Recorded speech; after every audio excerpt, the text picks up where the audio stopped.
Jadi sejarah Kota Malang kita mulai dari zaman kerajaan. Jadi di Kota Malang ini terkenal dua kerajaan. Ada yang tahu nggak? It's Pencast, finish your problem. 3, 2, 1, and start. Hello everyone. Kembali lagi kepada podcast Pencast Penduro Podcast. Dan kami selalu menemani hari-hari kalian. Kembali lagi bersama saya Kanjeng Aulia Muhammad Fauzi dan di samping saya Yuca Sivana. Oke, halo semuanya. Kali ini kita bakal ngobrolin tentang apa ya, Fauzi? Kita kan udah masuk ke episode 4 nih. Pasti nggak kalah seru dong sama episode-episode yang lain. apa ya? Kita kira-kira terlebih dahulu. Oke, kita bakal ngobrolin sesuatu yang meskipun udah tua tetap menarik kok, teman-teman. Oh, Astagfirullah. itu Kaget. sejarah Kota Malang. Tentu Ya. saja terlihat dari judul. Oke. Nah, sebelum kita mulai, kita juga nggak sendirian nih. Masa kita bahas cuma 2 orang kan nggak asik kan ya? Nah, kali ini kita akan bertiga. Kita kedatangan bintang tamu yang super duper spesial. Oh my god, very spesial. Kira-kira siapa tuh, Fauzi? Oke, di teks itu bertuliskan seorang sejarawan Oh my god. sekaligus pecinta Kota Malang. Masya Allah, Ini kira-kira ini pasti orang yang suka traveling nih. keliling dunia. Dan kita sambut Pak Denny. Oke, halo semuanya. Bagaimana kabarnya? Alhamdulillah, barakallah. I'm fine. Dan bagaimana Pak Denny kabarnya? Alhamdulillah masih sehat sampai sekarang ya. Sudah makan Pak? Belum. Katanya tadi hostnya mau ngajak makan nih. Iya, nanti saya terakhir gacoan ya, Pak ya. Oke, boleh saya level 2 ya. Insya Allah tapi. Aduh, kok insya Allah. Potong aja deh, Pak. Oke, ya jadi hari ini kita mau ngapain nih? Katanya kan Pak Denny itu seorang sejarawan. Oh ya, FYI. FYI ya, FYI. Pak Denny adalah seorang guru PS dari SMP Negeri 20 Malang. Jadi sudah tidak asing lah mungkin. Di sini aja sejarawan berarti sangat ahli dengan sejarah di Kota Iya. Malang. Tentu saja. Berarti sudah tahu banyak dong tentang sejarah-sejarah di Indonesia, khususnya di Kota Malang. Nggak begitu banyak tahu, tapi cuma beberapa sudah mulai tahu lah. Oke. Jadi gak sabar ya. Oke, jadi sebelum kita mulai nih, kan Oke. kita kan temanya sejarah Kota Malang. Kalau kita Oke. mulai dari zaman kerajaan kuno gimana, Pak? Oke, boleh. Jadi sejarah Kota Malang kita mulai dari zaman kerajaan. Jadi di Kota Malang ini terkenal 2 kerajaan. Ada yang tahu nggak? Singasari Oke, kerajaan Singasari dan Ayo apa ayo? Ayo. Kingdom Arabic. apa itu? Oman 2. Oke, jadi satunya kerajaan Kanjuruhan. Oke, kali ini saya akan berbagi cerita sedikit tentang kerajaan Singasari. Singosari. Kira-kira kerajaan Singasari itu ada di mana sih? Singosari, of course. Singasari yang Oke, di of dekat course, sini kan? Of course, Singosari. Ya, jadi sedikit cerita tentang kerajaan Singosari. Sebenarnya kerajaan Singosari itu awal berdirinya itu bukanlah namanya kerajaan Singosari, tapi awalnya adalah kerajaan Tumapel. Ya, saya. Tuma. Oke, baru tahu kan? Iya. Enggak, Pak. Kan udah pernah diajar. Oh iya, ini sudah pernah. Kamu belum ya? Belum kayaknya Pak. Oke. Ya, jadi kerajaan Singosari atau kerajaan Tumapel itu dia berdiri kurang dari 100 tahun. Masya Allah. Lebih tepatnya hanya 70 tahun. Nah, dalam kisaran waktu 70 tahun ini, kerajaan Singosari atau Tumapel ini itu dia mempunyai 2 raja. Raja yang pertama adalah kepemimpinan oleh Raja Wisnuwardana, kemudian yang kedua adalah Raja Ken. Oke. Masih Nah, Sedikit ilmu ya yang saya dapat dari Pak Denny Iya, nih. iya. oke. Kerajaan Singkat nih. Singosari, Mm-mm. kenapa, Pak? Ya, gimana? Kerajaan Singosari di abad 13 itu didirikan oleh Ken Arok yang mungkin bisa dibilang pelopor cinta segitiga nih. Oh my god. Peninggalannya ada Candi Singosari yang keren banget. Ya mungkin kalau Ken Arok masih hidup sekarang, dia bisa jadi tokoh cinta film sinetron ya. Mungkin Pak Denny pernah mampir ke Candi Singosari? Pernah. Jadi salah satu peninggalan dari Kerajaan Singosari adalah Candi Singosari. Ya di sana bukti sejarah bahwa Kerajaan Singosari atau Kerajaan Tumapel itu pernah ada. Bercorak apa dong itu, Pak? Kira-kira corak apa dong? Ntar, mungkin saya perlu clue. Tebak-tebakan dulu, tebak-tebakan Oke, dulu. oke, oke. Clue-nya lebar atau peninggi, Pak? Oke, I know. Tinggi sih. Tinggi berarti Hindu. Yes. Oke, ya betul, berarti kamu masih ingat ya? Masya Allah. Oke, ya. Jadi saya lanjutkan nih. Jadi Kerajaan Tumapel itu pusatnya atau ibu kota provinsinya, ibu kota kerajaannya itu ada di kota Malang. Lebih tepatnya itu namanya adalah Puto Bedah.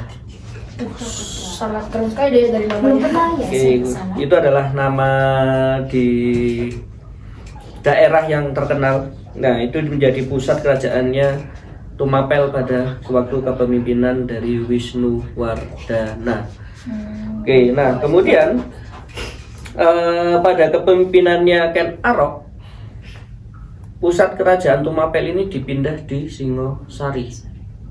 Oke, nah akhirnya lebih terkenal dengan nama Kerajaan Singosari. Oke, jadi pada 70 tahun Kerajaan Tumapel ini berdiri atau Kerajaan Singosari ini berdiri, itu hanya ada dua raja. Yang pertama adalah Raja Wisnuwardana dan juga Raja Ken Arok. Nah, di dalam perkembangannya ini dibagi menjadi dua periode tadi. Nah, di periode pertama itu pada periode tahun 1222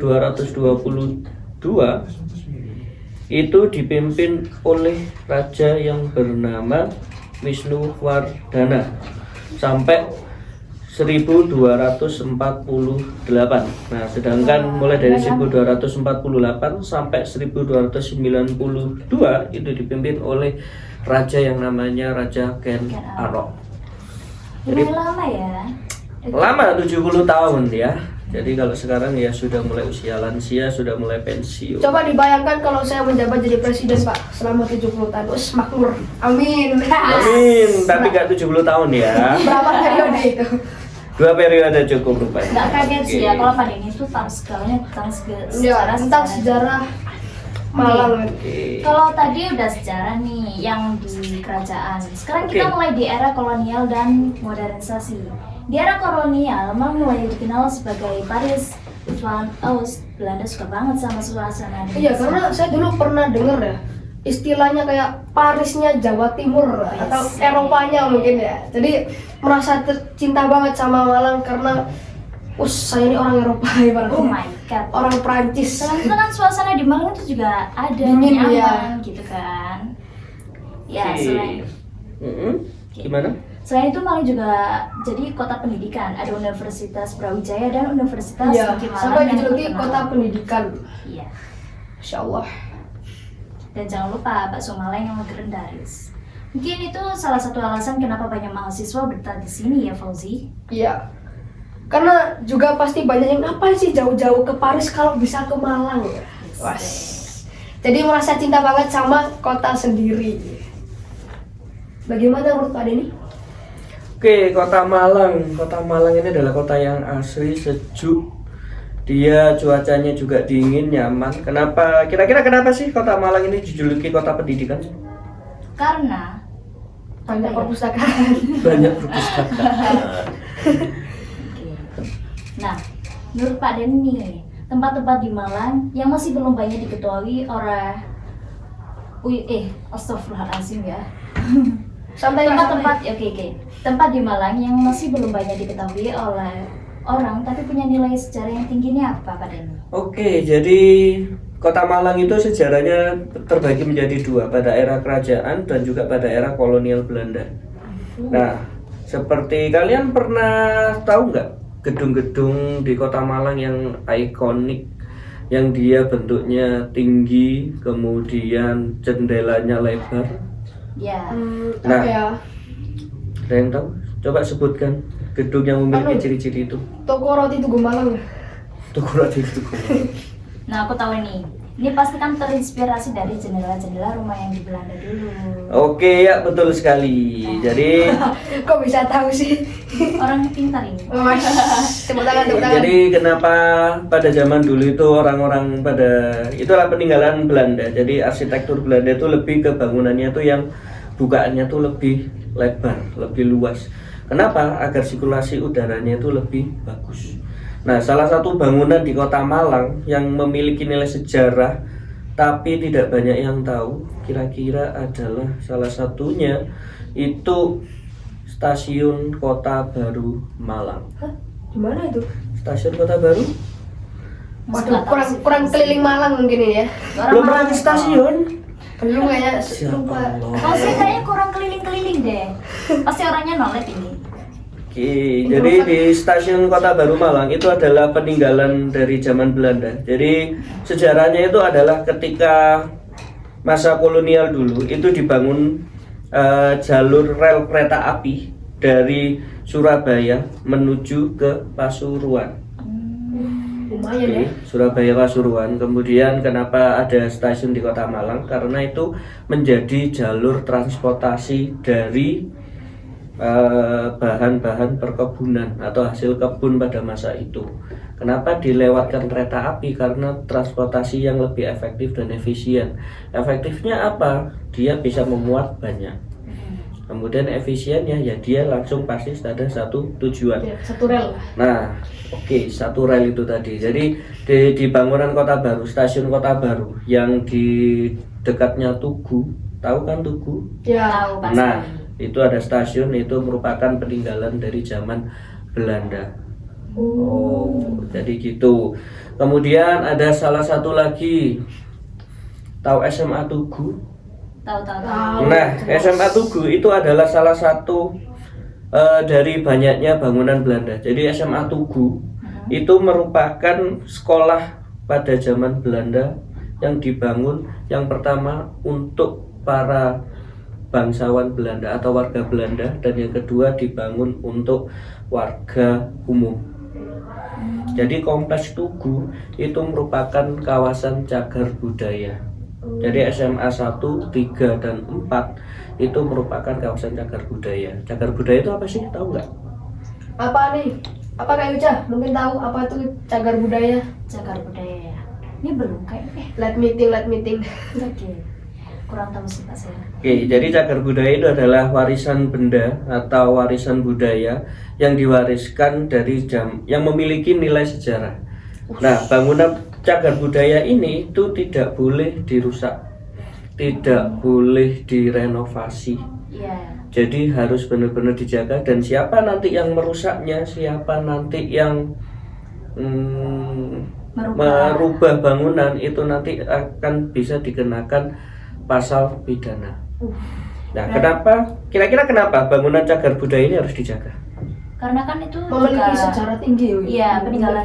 Ya, memiliki sejarah tinggi. Oke, kira-kira kenapa kok bangunan itu harus kita jaga selain memiliki nilai sejarah tinggi?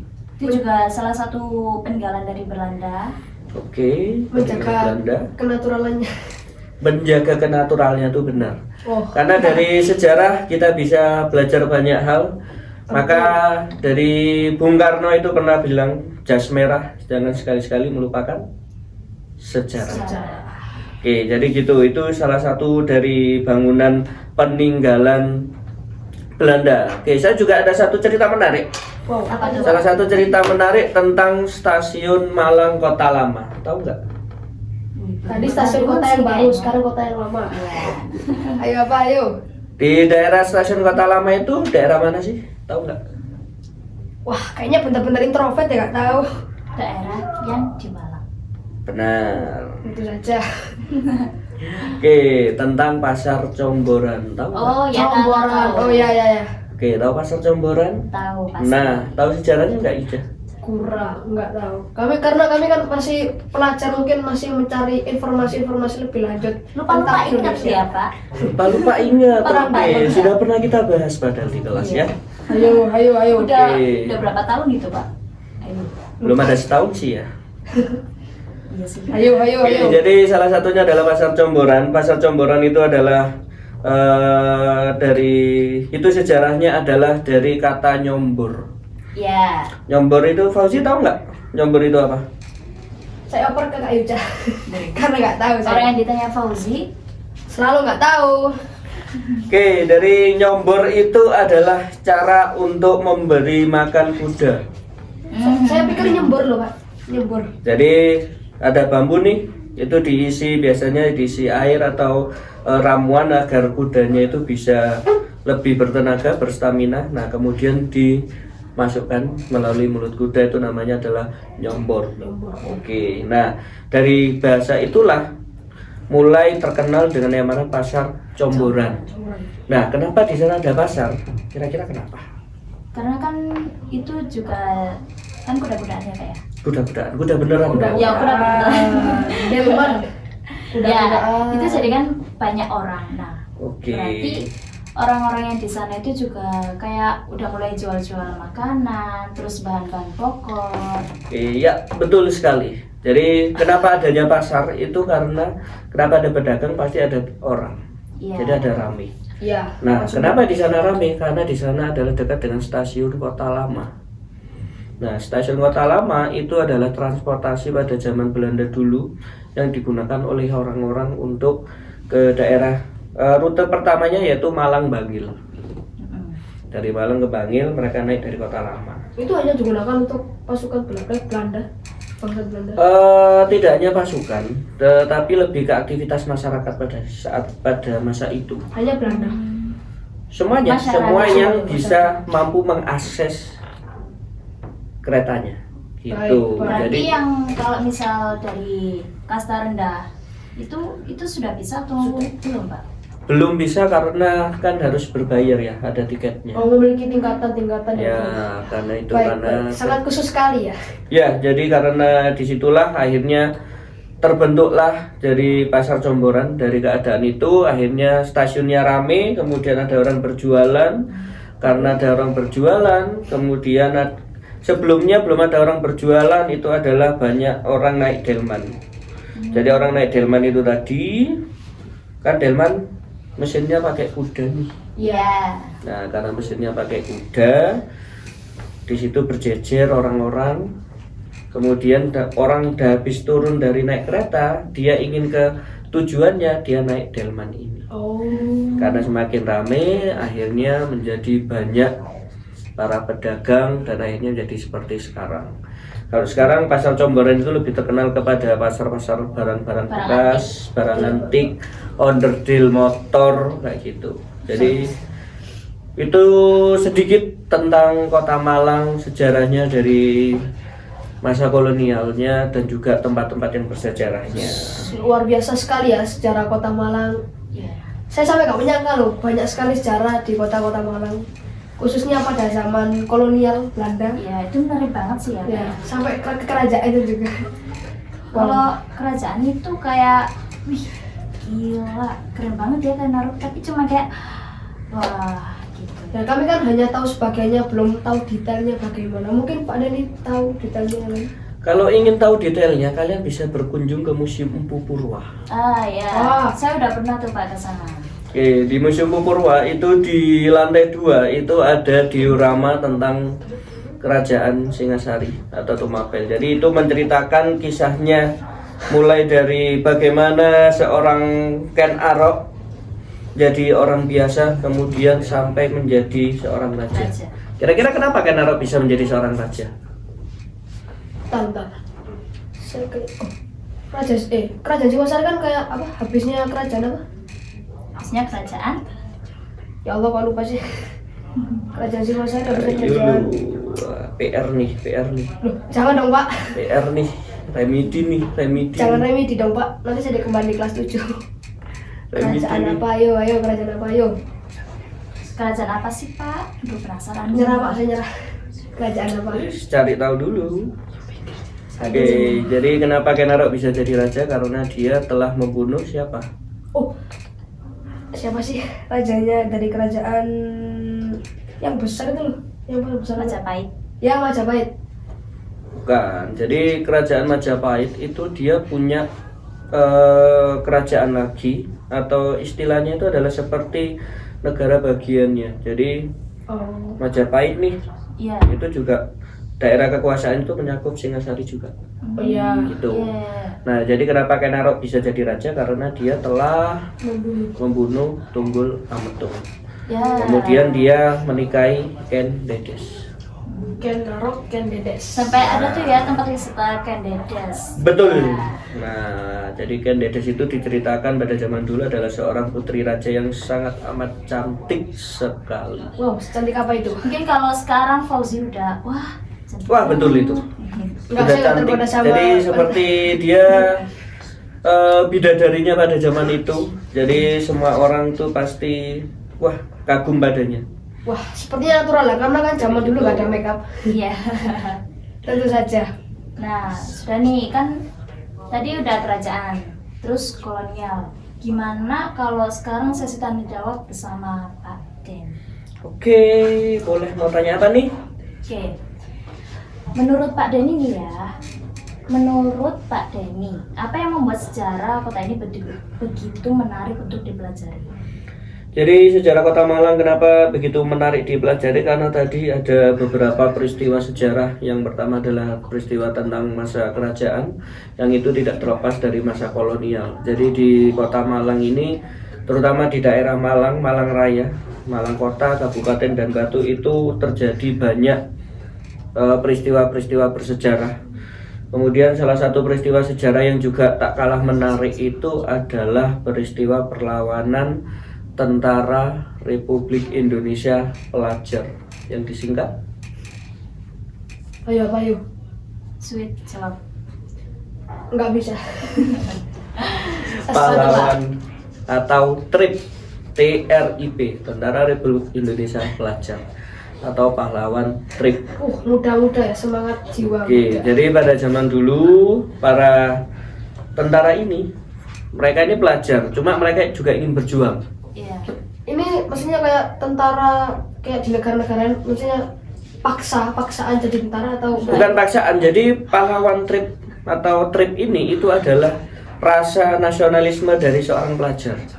baik. Rasa nasionalisme seorang pelajar akhirnya dia menjadi oke, aku mau bangsa ini bisa maju, bangsa ini bisa lepas dari penjajahan Belanda, mari kita lawan Belanda. Nah, salah satu monumennya itu ada di Jalan Pahlawan TRIP. Ah iya, itu ada patungnya kan. Oke, daerah mana Yuca? Daerah di sana. Saya nggak hafal jalan Pak. Daerah di sana. Ya, ada di daerah Ijen. Iya ya. Oke, di daerah Ijen. Jadi bangunan atau daerah yang ikonik di Kota Malang itu adalah Ijen karena di sana banyak bangunan bersejarah. Kemudian di sana juga merupakan kawasan peninggalan atau rumahnya orang-orang Belanda pada zaman itu. Makanya kalau kalian pernah lewat Ijen atau pernah dulu mungkin ke Museum Brawijaya, iya. itu kalian masih lihat bangunan yang pagarnya rendah, bukan bangunan tinggi, bukan lantai 2, bangunan tua. Nah, Iya. itu masih termasuk bangunan Belanda. Masya Allah. Nah. Oke, kita lanjut ke topik selanjutnya. Malang di era kemerdekaan dan masa kini. Selama perjuangan kemerdekaan, Malang itu punya peran penting. Ada banyak pahlawan dari sini, seperti Sutomo dan Hamid Rusdi. Nah, mereka mungkin sering kumpul ya, sambil di warung kopi. Gimana sih cara ngusir penjajah itu bagaimana? Pasti diskusinya tuh seru. Ya enggak dong, ngeri-ngeri seru. Ngeri-ngeri sedap. Dan sekarang Malang sudah jadi kota modern dengan banyak tempat wisata. Tapi yang paling asik, kota ini tetap punya udara sejuk dan suasana yang nyaman. Jadi buat kalian yang mau jalan-jalan sambil belajar sejarah, Malang nih bisa jadi destinasi yang sempurna. Tentang bagaimana diskusinya cara mengusir penjajah. Oke, ya menarik tentang pahlawan Hamid Rusdi nih. Oke, kalian tahu ngalam? Ya, itu kan Malang. bahasanya Bahasanya orang. anak Malang. Kira-kira kenapa kok ada bahasa walian? Karena gini, saya tahu ini. Gimana tuh? Apa itu? Karena untuk yang pemuda-pemuda terus orang-orang itu kan biar jadi kode untuk para penjajah. Biar penjajah itu nggak tahu apa yang kita omongin. Jadi bahasa Malang yang malam yaitu dibalik-balik aja. Misal Bakso. Jadi Paling sering Oscar. ya.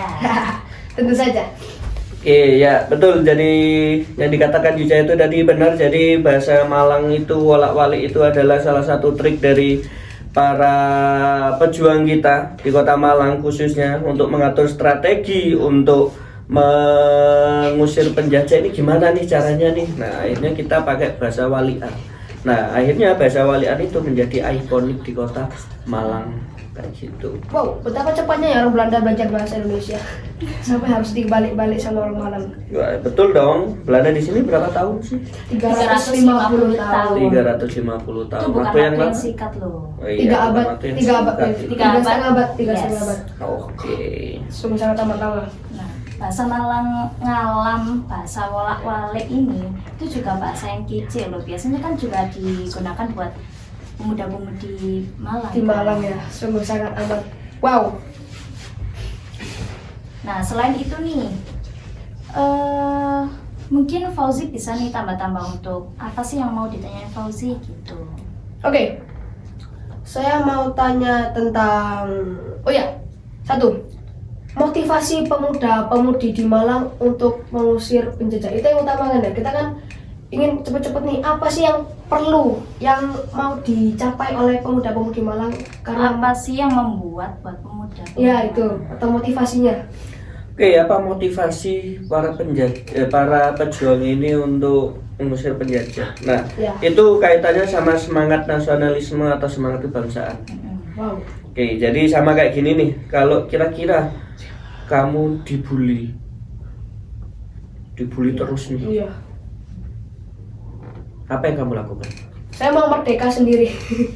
Persis itu yang dilakukan, yang dirasakan oleh para pejuang kita pada masa itu. Karena adanya rasa senasib sepenanggungan. Senasib sepenanggungan itu apa? Rasa yang sama-sama tersakiti, sama-sama susah. Jadi kayak masuk arek dhewe mek ngene-ngene tok akhirnya. Merdeka. Nah, Apalagi kan juga ada keluarga ya, pasti mereka termasuk. betul. Nah, jadi karena alasan itulah akhirnya membuat para pemuda, para pelajar, golongan tua itu semuanya bersatu untuk bagaimana cara kita untuk melawan penjajah agar kita bisa merdeka. Gitu. Kalau setahu saya mungkin cuma belajar di daerah, mungkin Pak Soekarno ya, Bung Karno, itu hanya kita pelajari di bagian itu saja. Ternyata Malang juga termasuk Betul. perjuangan Gitu. untuk Jadi mengusir penjajah. semua daerah melakukan perjuangannya, salah satunya adalah di Kota Malang ini. Sungguh sejarah yang luar biasa. Kalau Malang nih ya, kamu itu lahir di Malang atau di mana Fauzi? Tentu saja dong di Kota Malang. Oh, kalau Pak Denny? Malang dong. Saya kira dari Amerika loh Pak. Coba baca dulu di situ. Wih, di sini sudah ada Made in Dinoyo. Main Cindo ya. Cindo.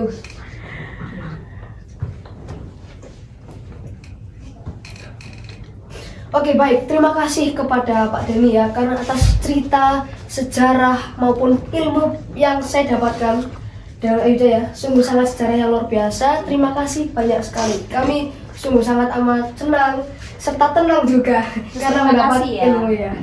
Terima kasih atas wawasan yang baru kita dapati juga. Oke, sama-sama. Tapi jangan lupa tadi PR-nya ya. Aduh ya Allah. Baik. Baiklah, mungkin itu saja dari kami. Terima kasih juga untuk kalian yang sudah mendengarkan. Sampai jumpa di episode selanjutnya. Dan terima kasih, kami akhiri. Assalamualaikum warahmatullahi wabarakatuh. Jangan lupa subscribe teman-teman. Hey.